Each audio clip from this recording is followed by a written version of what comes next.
इससे पहले मैं अपनी बात रखूं और आपकी घड़ी शुरू हो, पहले मेरी बात सुन लें।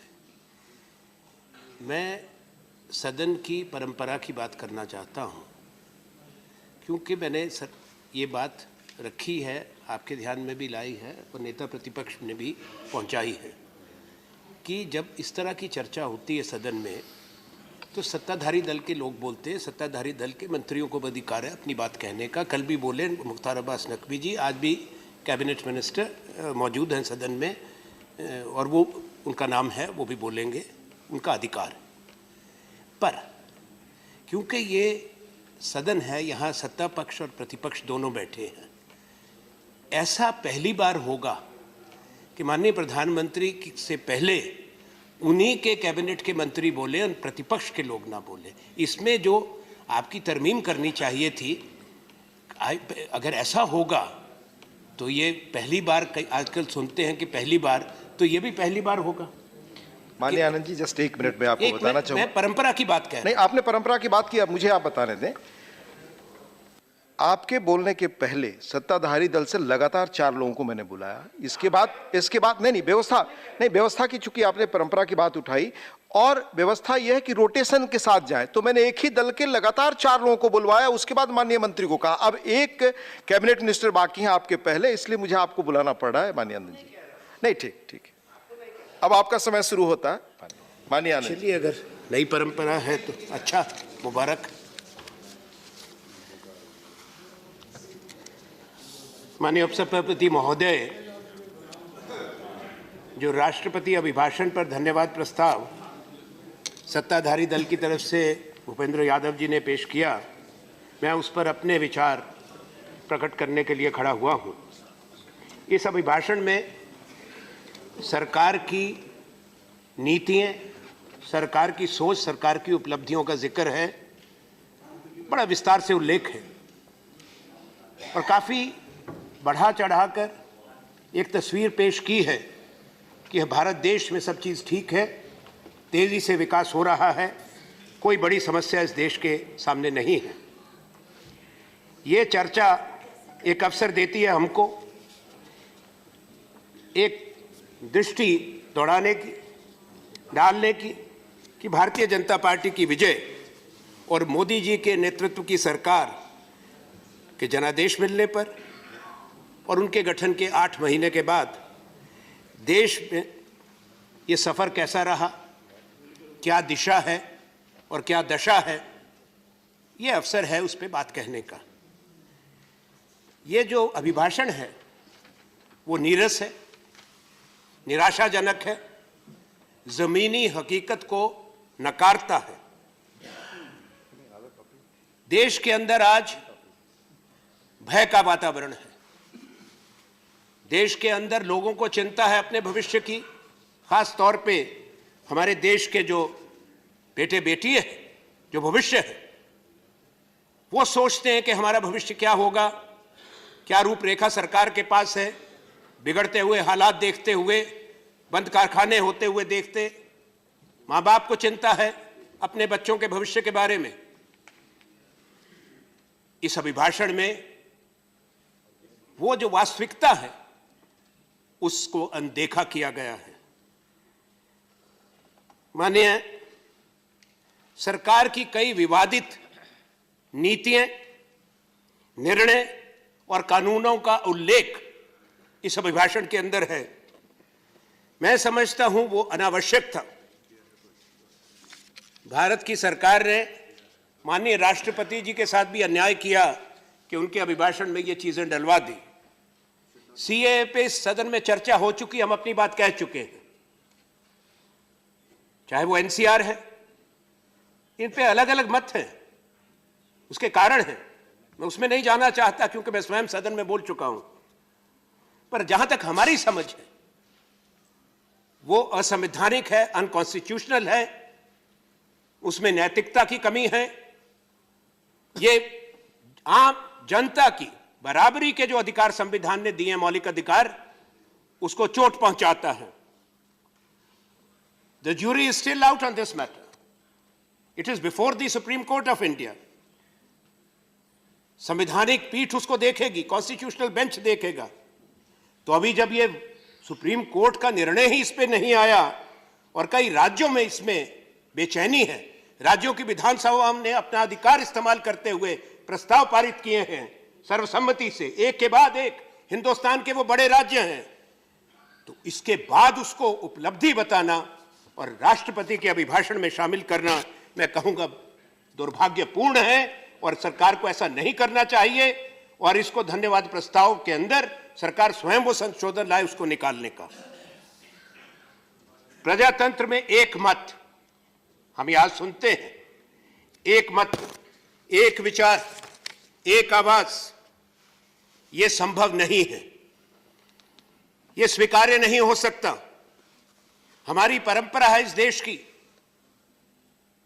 प्रजातंत्र कायम होने से पहले भी पुरानी परंपरा है और प्रजातंत्र की रिवायत है चर्चा की, वाद विवाद की भी, संवाद की भी। सरकार की हर निर्णय और नीति का अनुमोदन हो, करतल ध्वनि से स्वागत किया जाए ताली बजाकर विपक्ष के द्वारा, यह प्रजातंत्र की नहीं कहता कि आप जो भी कहें हम हां में हां मिलाएं, देश उसका अनुमोदन करे और जो उस पर सवाल पैदा करे वो देशद्रोही बन जाए। आप अपनी पार्टी को, मैं सुन रहा था सत्ताधारी दल के लोगों को, आप जीत के आए हैं, हम आपको बधाई दे चुके उस चीज की, पर यह मत भूले कि 63%, 62% हिंदुस्तान के लोगों ने खिलाफ भी वोट दिया है।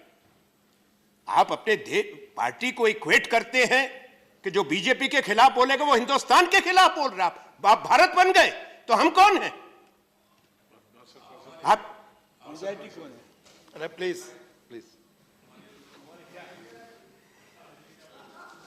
मुझे यह कहना है कि जहां तक विरोध की बात, आंदोलन की बात, आवाज उठाने की बात है, वो संविधान ने अधिकार दिया है भारत के लोगों को।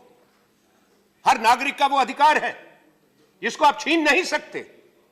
सरकार की क्या जिम्मेवारी है, क्या दायित्व है, उसको सुने, खुले दिल से सुने, संवेदनशील हो। जो अब विरोध करते हैं उनको आरोपित मत करें, प्रताड़ित मत करें।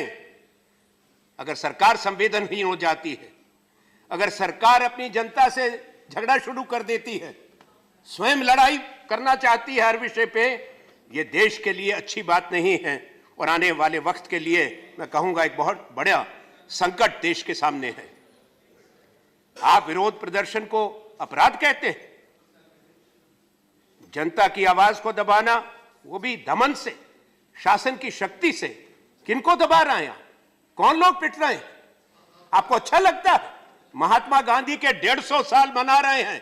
महात्मा गांधी के चश्मे और नाम विज्ञापन से नहीं होगा, उनकी सोच को अपनाइए, उनके मूल्य सिद्धांतों को अपनाइए। अगर दुनिया को क्या दिखा रहे हैं कि जो अहिंसा के पुजारी थे, प्रतीक थे, उनके 150 साल में हमारे देश में बच्चे बच्चियों पर अपनी आवाज कहने पर लाठी और गोली चलती है, इससे बढ़ के अपमान क्या हो सकता है महात्मा गांधी का? प्लीज प्लीज प्लीज, अभी प्रधानमंत्री को भी बोलना है, टोका टोकी मत करिए, सुनिए। प्लीज। माननीय उपसभापति महोदय, मैं कहूंगा जनता की या विपक्ष की आवाज को दबाना प्रजातंत्र पर आघात है, संविधान पर चोट पहुंचाता है और मैं इस बात को गंभीरता से कह रहा हूं और यह उम्मीद करता हूं कि यह सुनी जाएगी। आज क्या होता है, अगर कोई भी किसी भी विषय पर बात कहना चाहे तो धारा 144 तुरंत, सेक्शन 144 के माने क्या?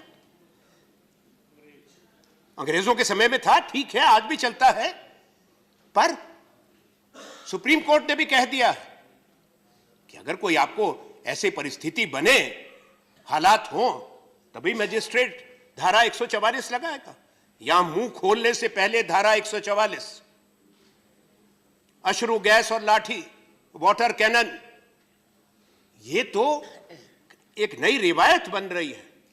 बोलने से पहले, कुछ करने से पहले, और फिर एसएमएस बंद, इंटरनेट बंद।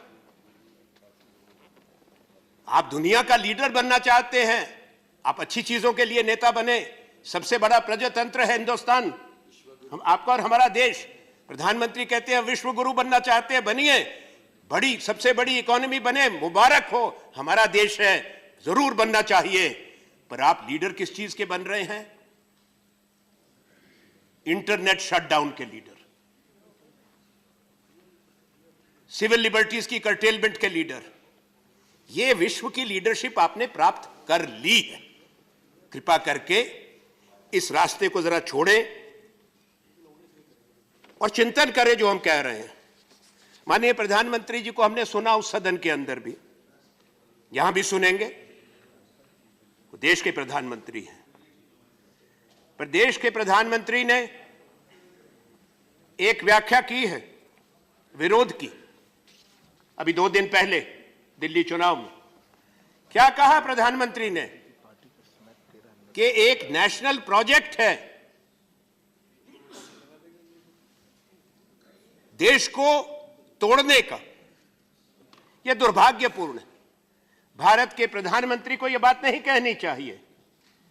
आज जो विरोध की आवाज उठाए वो देश को तोड़ रहा है। तो जब आप वहां पर थे और प्रधानमंत्री स्वयं गुजरात के मुख्यमंत्री थे और मोर्चा निकालते थे केंद्र सरकार के खिलाफ, विरोध करते थे, तो वो राष्ट्रभक्ति थी। और आज अगर हम उठाते हैं आवाज को, वो देशद्रोह हो जाता है। इससे बढ़ के गलत बात नहीं हो सकती। ये शब्द वापस लिया जाना चाहिए। मैं इसलिए कह रहा हूं कि इससे देश कमजोर होगा, देश की एकता कमजोर होगी और समाज की एकता कमजोर होगी। माननीय,